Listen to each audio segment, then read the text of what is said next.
Phantom, how's it going? Today is Q&A day, so I am here to answer your questions that you asked. Let's get into it. Okay, Adam West. Oh yeah, boy, I thought you were a Game of Thrones guy. I honestly would rather watch the show than read the books, so the possible spoilers don't matter to me. What's your opinion on that? Also, thoughts on Convergence. My opinion on the Game of Thrones spoilers versus the books.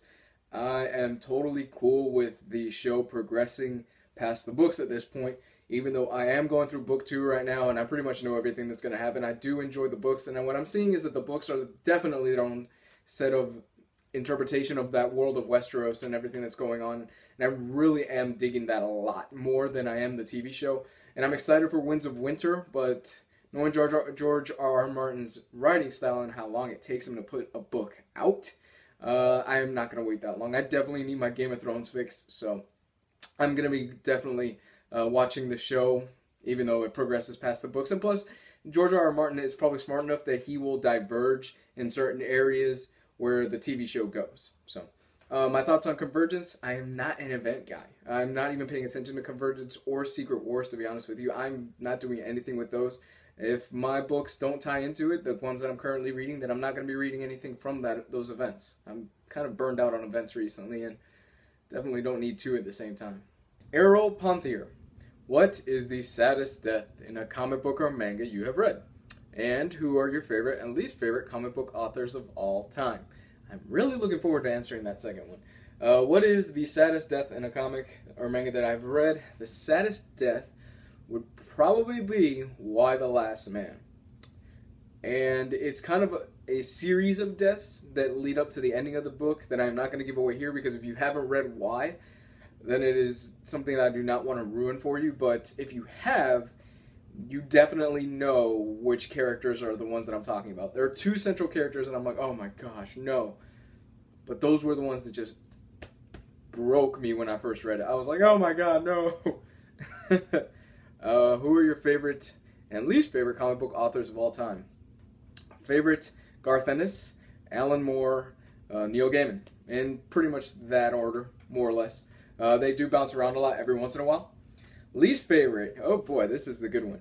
Rob Liefeld. I cannot stand Rob Liefeld.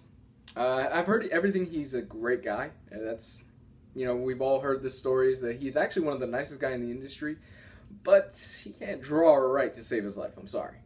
And Scott Lobdell. Not a fan of Scott Lobdell. So those definitely be the two. And if I had to throw one other one in there, oh man, this is actually kind of hard. I don't really like bashing on guys. It's not really my thing. I'm not a fan of Jeff Loeb. I don't hate the guy, and I don't think his writing is terrible. I'm just not a fan of the guy's writing. So there's that. Red Mangoose asks, what are a few runs that you would like certain writers to take on? I would like Charles Soule to take on Daredevil. I think he's done an awesome job with She-Hulk and with the whole lawyer aspect, and he is a practicing attorney, that he would do a great Daredevil story. We saw Daredevil in She-Hulk's run, and he handled him perfectly for me. I think the guy would just kill it if he got the chance on that. Before they announced it, I would have liked to have seen Mark Waid take over Avengers, but that's happening now, so I'm getting that. Yay. That's awesome. And let me think. I would like Alan Moore to come back and write Hellblazer and write Constantine. Not I'm talking about pre-New 52 Constantine, the Constantine that was really gritty and really raw. I would love to see him come back to that character that he created. Just, so awesome. Crazy Fun TV Movie Guy. Which superhero do you think is the most overrated? At the moment, Deadpool. And not in the sense that everybody talks about him or anything like that. In the sense more that he is oversaturated. I am tired of Deadpool.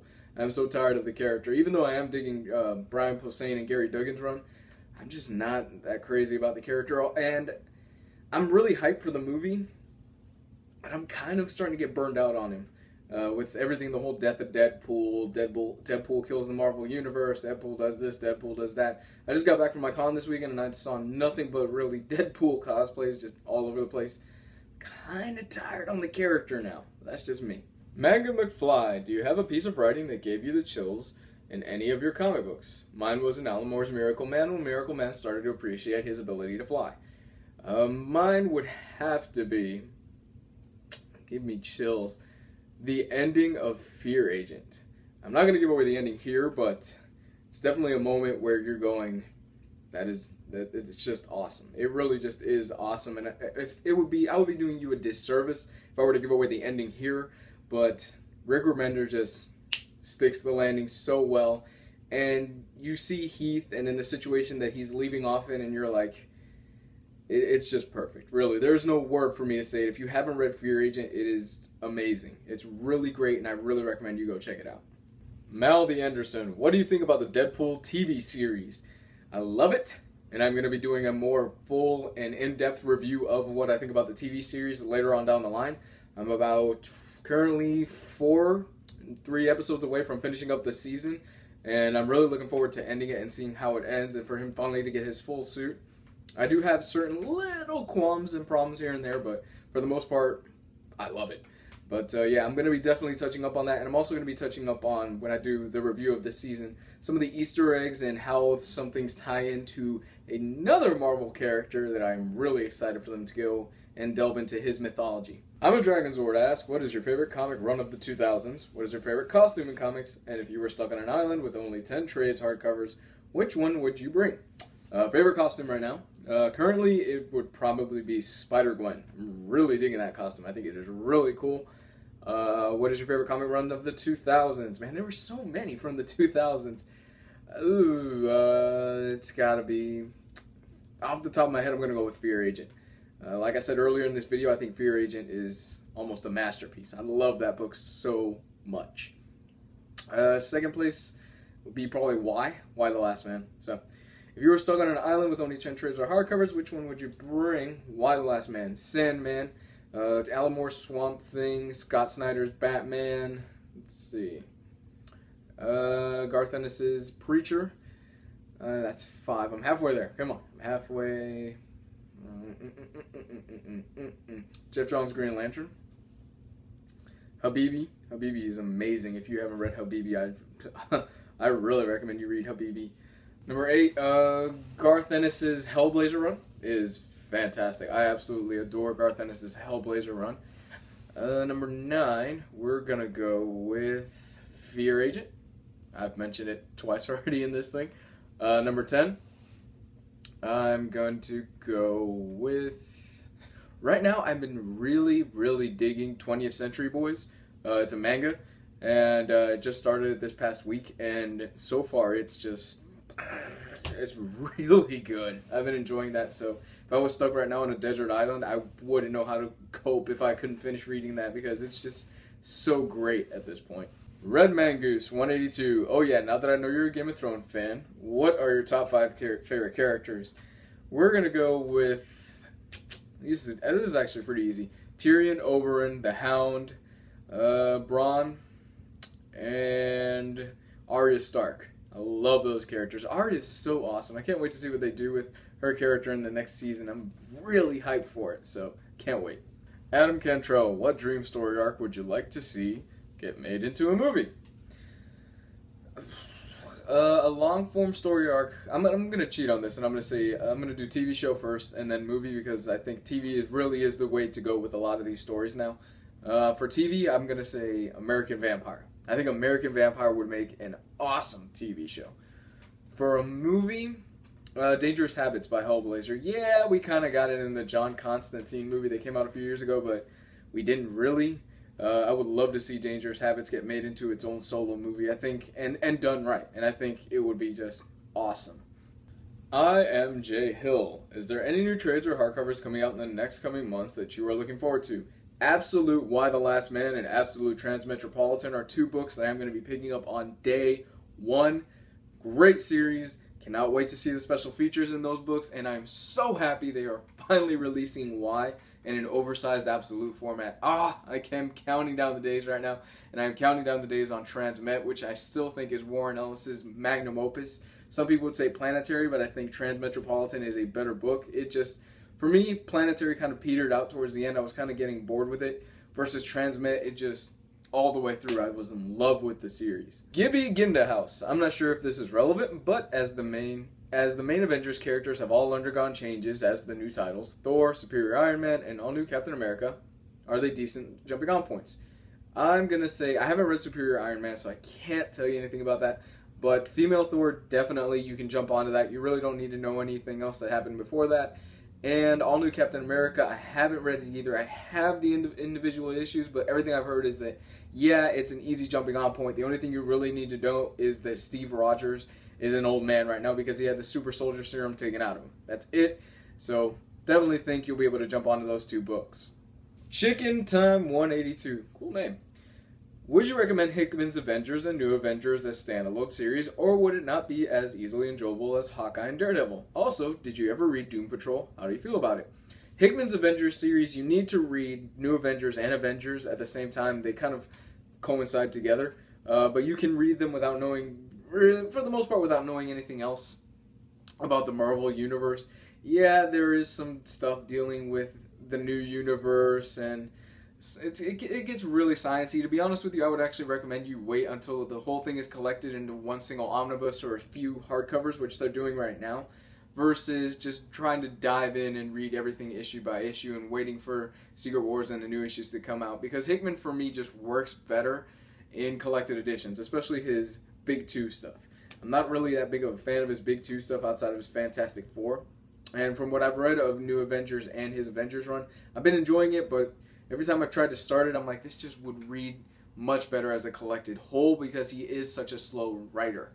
So, also, did you read Doom Patrol? How do you feel about it? I have not read the Doom Patrol omnibus. It's on my to-do list along with so many other things that are on my to-do list. If you follow me on Twitter and Facebook, you know that I'm constantly always reading something new or constantly trying to play catch-up. So, it's the life of this YouTube channel. Shazam Bang Reviews. What are your favorite X-Men comics? Thanks. I'm gonna go with Grant Morrison's All New X-Men. And then I'm gonna go with Astonishing X-Men by Joss Whedon. And of course there is the classic Chris Claremont run from the 1970s and 1980s stuff. Those are all pretty much required X-Men reading stuff that I tell everybody, hey, you want to get into X-Men? This is how you do it. These are great jumping on points. So definitely pick all those up if you haven't. And I definitely, especially out of all of them, I'm going to recommend you pick up Joss Whedon's Astonishing X-Men because John Cassaday on art in that series is just, oh, it's beautiful. And you really don't need to know much about X-Men to get it. So definitely recommend that. Chuck Dwarf. Awesome name. What would your dream comic book team up be? P.S. Love all your videos. Thank you, sir. My dream team up. Right now, I'm going to do two things, and they're both going to have the same writer on it. I would love to see Alan Moore work with Matteo Scalera, because Matteo Scalera has been killing it on Black Science. And if he's not the artist on Black Science, then I'm completely sorry. I'm just going off the top of my head right now, but I'm pretty sure he is. But the artist from Black Science and Alan Moore would just blow my mind. My second one would be, this would absolutely never happen, but Alan Moore and Jack Kirby. I would love to see Alan Moore and Jack Kirby in their prime writing stuff and drawing. Oh man, it would just be amazing for me. Chuck Dwarf. Awesome name. What would your dream comic book team up be? P.S. Love all your videos. Thank you, sir.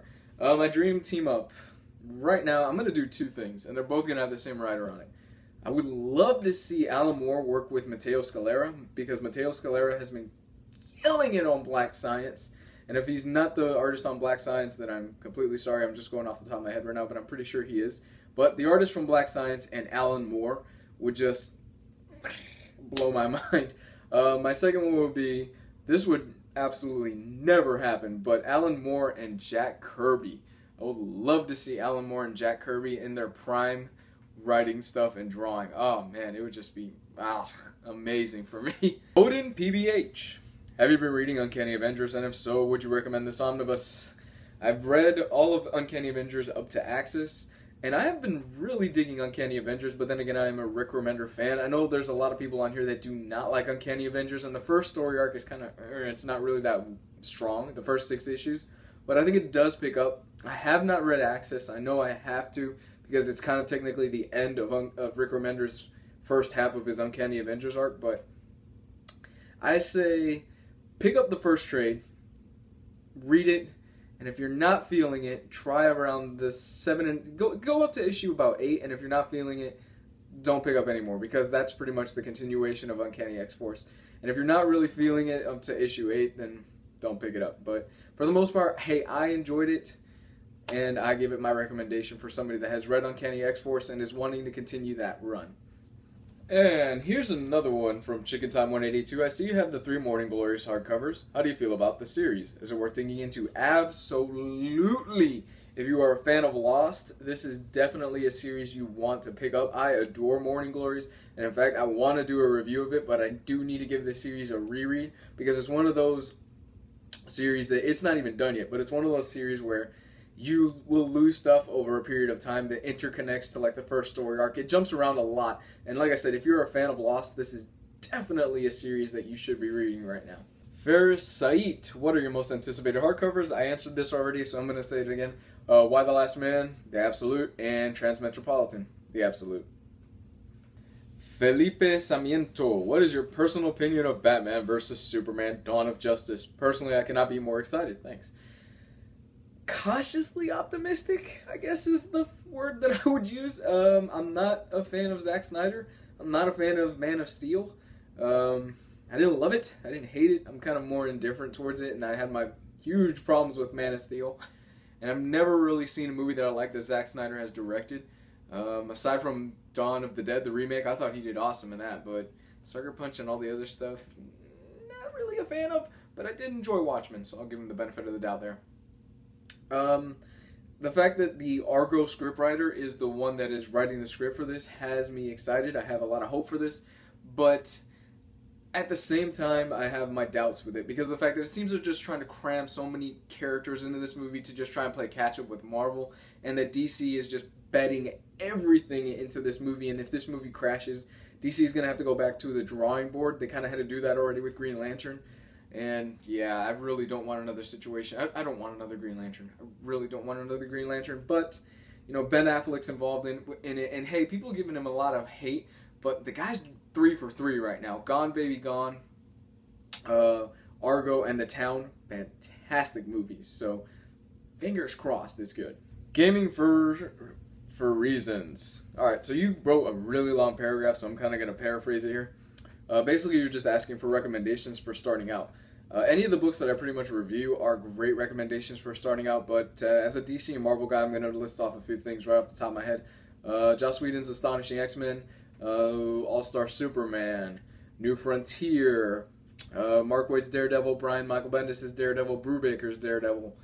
I can keep going. Let me think. Charles Soule's She-Hulk, Dan Slott's She-Hulk. Oh, J. Michael Straczynski's Spider-Man run is a great Spider-Man run.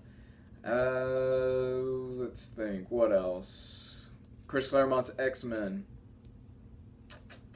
Yeah, right off the top of my head, those are the ones that I can think of that are just great jumping on points. That should keep you busy for a while. Then the second half of the question I did not really understand. You said, sorry if I got so long. I also heard Guardians speak of 51 and what was beyond, also called 52.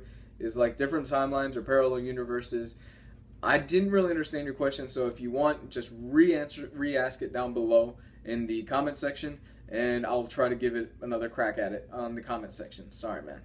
Shai Elangian, what is your favorite season of The Walking Dead? Okay, here's my thing with The Walking Dead. I have my problems with Walking Dead. I think for the most part the writing is very inconsistent. You have great episodes, then you have episodes that they are just not that good in my opinion. But overall, the season that I really liked the most was the second half where the governor comes back and he fights back. And spoilers, I guess, for Walking Dead, they kill Herschel. That was the season for me that I was like, okay, this is a really good season. It's very consistent. They are actually doing something with the governor. They're making him a threat, and you understand where he comes from. He is a character that is very fleshed out, and I really enjoyed him. But like I said, I'd watch Walking Dead, but it's kind of, for me, it's kind of become a guilty pleasure, more of something that is, hey, it's Sunday night, it's in my tradition, I'll just watch Walking Dead. I'm not that crazy about the series, and I think the books are far and away much better written and much better done than anything that I have seen in the series so far. And I'm probably going to get a lot of hate for that, but really not that crazy about the TV show, and it has so much potential, but at this point you can kind of feel that there's a lot of advertising pressure on the series. You can kind of tell that yeah, these characters are going to be okay no matter what. Daryl, you're not killing off Daryl. Daryl sells merchandise.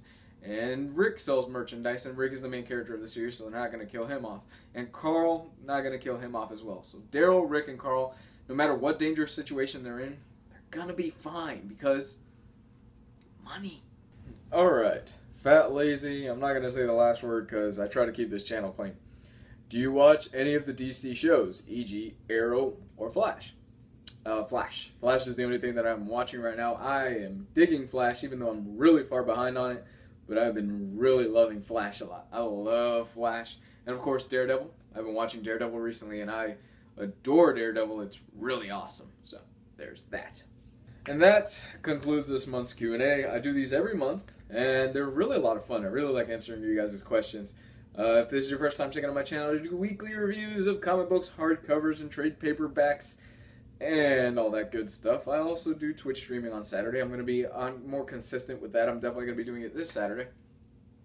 Check out some of my other videos. Check out some of my other reviews. And follow me on Facebook and Twitter. I'm going to leave all that stuff in the description below. If this is your first time checking it out, you guys are awesome as always. Thank you so much. Bye.